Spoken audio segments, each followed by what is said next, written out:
from disease and injury. And today you stand in solidarity with your Palestinian brothers and sisters, your fellow medics in Gaza.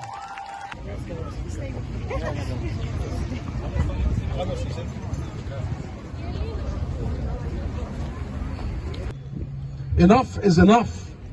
Enough is enough. I need not to tell you about the numbers. Almost 20,000 have been slaughtered by Israel. More than 7,000 of them are children. Children. When UNICEF spokesman said that this is a war on children, he was accurate. It was a war on our children, on our families, on our hospitals, on our schools, on our universities, on our infrastructure, on everything that will give life to our people. We feel, we sense, we see, we follow a movement that is unstoppable. A movement by doctors to defend their counterparts. A movement by journalists to defend their counterparts and their profession. A movement by ordinary people all over the world. A movement that will go all the way to liberation, to ending occupation, to ending the oppression and injustice, because the millions in the world are no longer just defending Palestine as they are, but they are defending themselves, their values, their rights. They see that Israel is dragging everyone into this immoral orbits of wars against people.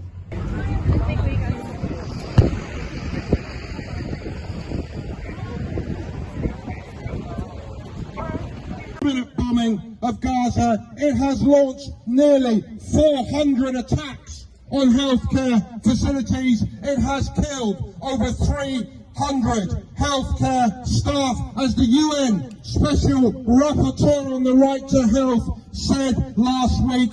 Israel has launched an attack upon the whole practice of medicine. So I'm here for the people that I love there, the people that are suffering under incredible circumstances, demonstrating incredible resilience that I have not seen to the degree that they have in any other healthcare setting. They don't leave their patients, they stay with them till the end. And that's such incredible strength that they show. It's inspired us all as doctors here.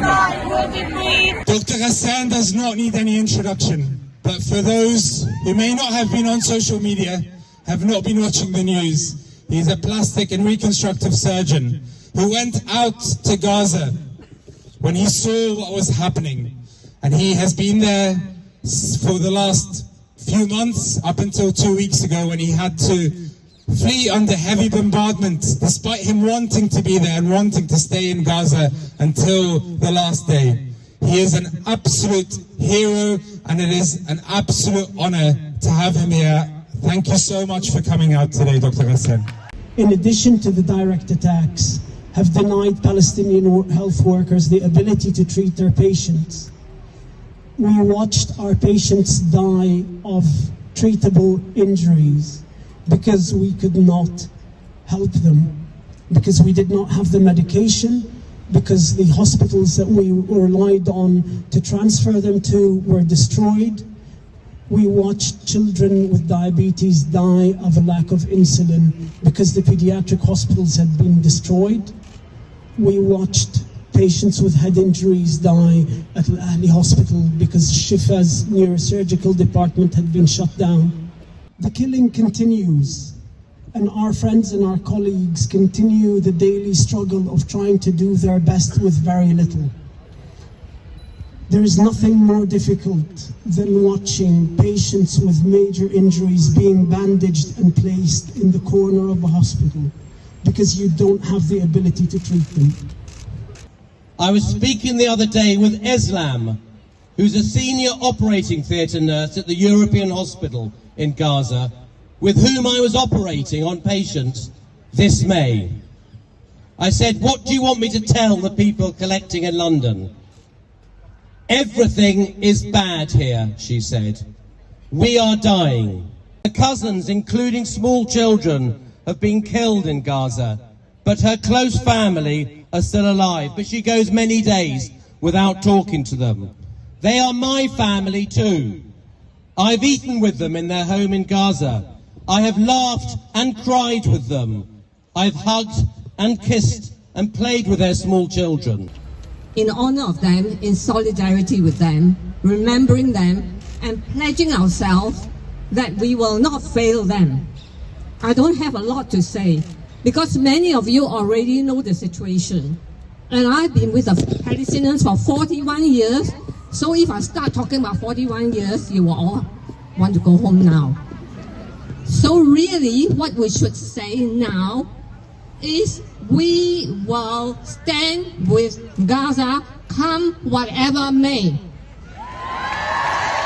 Palestinian people, you'll continue the work which has led to so much hope for people in Gaza.